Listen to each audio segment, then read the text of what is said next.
So for the past 20 years, I've been helping Malaysians and other Southeast Asians to speak better English. And through training thousands of Southeast Asians, I've discovered a very surprising truth. I've discovered that how well somebody communicates in English actually has very little to do with their English level. It has a lot to do with their attitude towards English. There are people out there who have a very, very low level of English and they can communicate very, very well. One of them that I remember was a student, a participant of mine named Faisal. He was a factory supervisor. English level very, very low. But this guy could just sit and listen to anybody very calmly, clearly, and then he could respond, absolutely express his thoughts beautifully at a very low level of English. So today I want to share with you what is so different about people like Faisal. How do they do it? And second of all, why is this so important, not only to you, but to your children, to your community, and to the future of Malaysia? And third of all, what's one thing you can do, starting today, if you want to speak with that calm, clear confidence that people like Faisal has? So first of all, what is so different? How do people like Faisal do it? So to answer that question, I'm going to take you back about 10 years, okay? So I was training staff at that time, and my daughter at that time was taking piano lessons.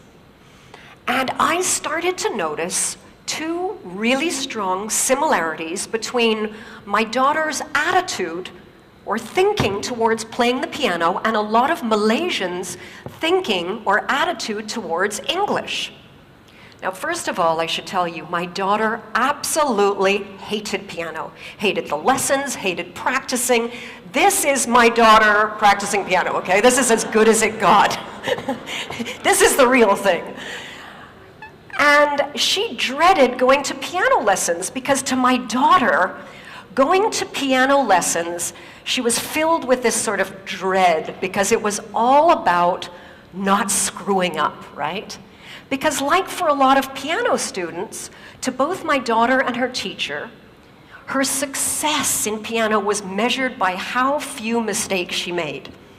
Now, at the same time, I noticed that a lot of Malaysians went into English conversations with the same sort of feeling of dread, this sort of feeling that they were going to be judged by how many mistakes they were going to make and whether or not they were going to screw up.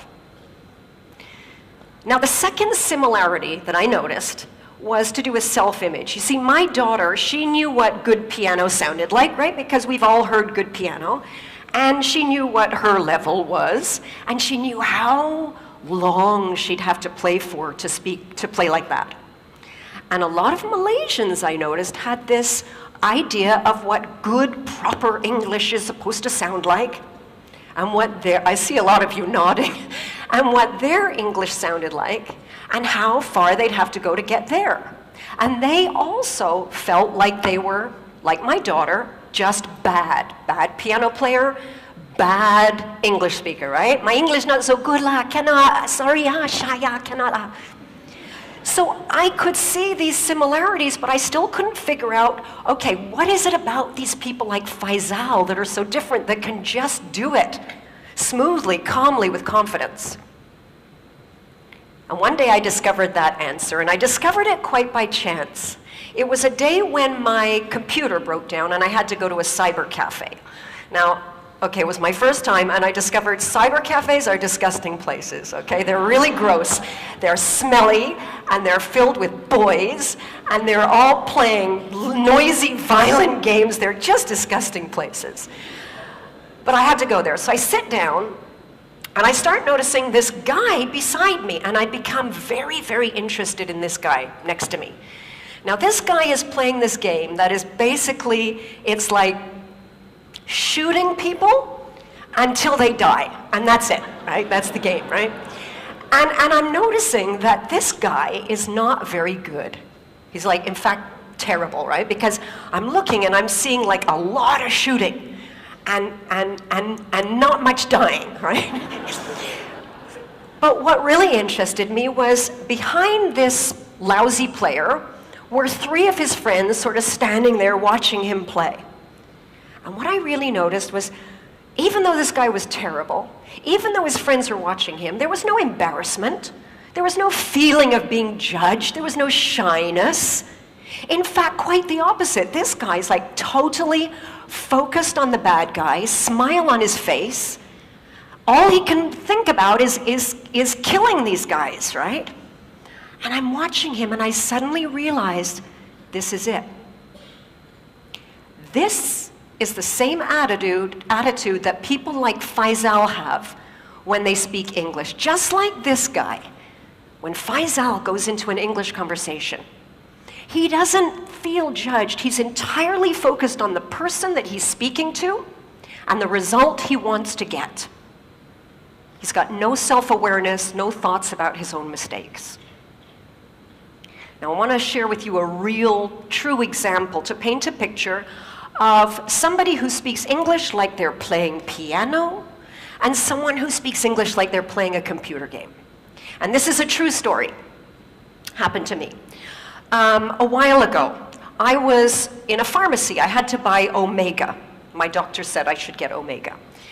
And I go to the shelf, there's tons of Omega. There's Omega that's high in DHA, Omega that's high in EPA, and I don't know which one to buy. Now the sales rep happened to be there, and I saw she was like this well-dressed professional woman. I walk over to her and I see this look as she sees me, this sort of, it's a look I recognize very well. Her eyes go all wide. It's sort of that panic, oh my God, I gotta speak to a native speaker and she's gonna judge me and notice my mistakes. I go up to her and I explain my situation, which Omega do I get? And she starts explaining to me everything about DHA and EPA you could possibly imagine. She speaks very quickly, goes all around in circles, and when she finishes, no idea what to buy, right? So I turn to the girl behind the counter. Now the girl behind the counter, I heard her before, her English level is very low. But when I walk over to her, this girl, there's no fear. In fact, she's just looking at me. You know that look? Like, yeah, okay, so how? Right. Yeah, I've been in Malaysia a long time. So I go up to her and I explain the problem, EPA, DHA. She looks at me, she says, okay, EPA for heart, DHA for brain. Your heart okay or not? So I said, I said my heart is really, I think it's pretty good. She says, your brain okay or not? I said, yeah, no. No, my brain is not as good as it used to be. She looked, she said, okay la, you take Omega DHA, can? Problem solved, right? So we've got 2 different kinds of communicators. We've got the one who's got a high level, but totally focused on herself and getting it right, and therefore very ineffective. We've got another one, low level, totally focused on the person she's talking to and getting a result. Effective. And therein lies the difference. Now, why is this distinction so important, not just to you, to your children, but to the future of Malaysia and countries like Malaysia? And to answer that, let's take a look at who actually is speaking English in the world today, okay? So if we looked at all of the English conversations in the whole world taking place right now on planet Earth, we would see that for every native speaker, like me, there are 5 non-native speakers. And if we listen to every conversation in English on planet Earth right now, we would notice that 96% of those conversations involved non-native English speakers. Only 4% of those conversations are native speaker to native speaker. This is not my language anymore. This language belongs to you. It's not an art to be mastered. It's just a tool. to use to get a result. And I want to give you a real-life example of what English is today in the world, real English today. This is another true story. I was at a barbecue a little while ago. This was a barbecue for engineers from all over the world, and they were making hot dogs. Now, some of the hot dogs were regular hot dogs, and some were these cheese hot dogs, you know, with the cheese in the middle. French engineer is cooking the hot dogs, and he turns to this Korean engineer and he says, would you like a hot dog? And the Korean guy says, yes, please. He says, do you want the cheese? And the Korean guy looks around at the table. He says, I no see cheese. French guy says, the hot dog contains the cheese. Korean guy doesn't understand him, right? So the French engineer tries again. The hot dog is making from with the cheese. Korean guy still doesn't understand. He tries again. He says, the hot dog is coming from. No, the cheese is coming from the hot dog. Korean guy cannot understand. Now this Japanese engineer who's been listening to this conversation turns to the Korean engineer and he says, cheese integrator. He understands, okay? Everybody understands. So this is what English is today. It's just a tool to play around with to get a result, like a computer game. Now the challenge is that we know in schools all around the world, right? English is not really being taught like it's a tool to play with. It's still being taught like it's an art to master. And students are judged more on correctness than on clarity. Some of you might remember the old comprehension exam in school. Does anybody remember in school when you would get a question about a text that you read? You'd have to read through some text, right? And then answer a question to show that you understood the text. And this may have happened to you, that you showed that you understood the text, but you got a big X because you made a little grammar mistake. Like this student. Now this student clearly understood paragraph 4, but no, not correct, because he left the letter N off the word environment. But in the real world, what would matter? In the real world, what would matter is, did you understand the email or did you understand your customer so that you can go ahead and take action? Now the problem that I see here over and over is that people take the attitude they developed about English in school and they bring it into their adult life and into their work. And if you're in a stressful situation and you're having a conversation and you're trying to give a result to someone and say it correctly, your brain multitasks. It cannot do two things at once. And what I see is the brain just shutting down. And you may recognize these 3 symptoms of the brain shutting down. The first one is that your listening goes. Someone's talking to you and you're so busy thinking about how you're going to respond and express yourself correctly, you don't actually hear what the other person said.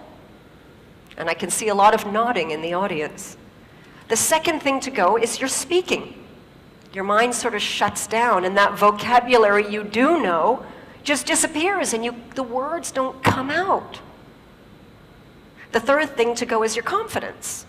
And the worst thing about this is you may only be confident because you cannot express yourself clearly, but to the person talking to you, they may misunderstand this as a lack of confidence in your ability to do the job, to perform. So if you want to speak English like Faisal with that great confidence, here's the one thing that you can do. When you speak, don't focus on yourself. Focus on the other person and the result you want to achieve. Imagine a next generation of Malaysians, all with that wonderful confidence in communication that Faisal has at any level of English. Because let's remember that English today, it's not an art to be mastered. It's just a tool to use to get a result. And that tool belongs to you. Thank you.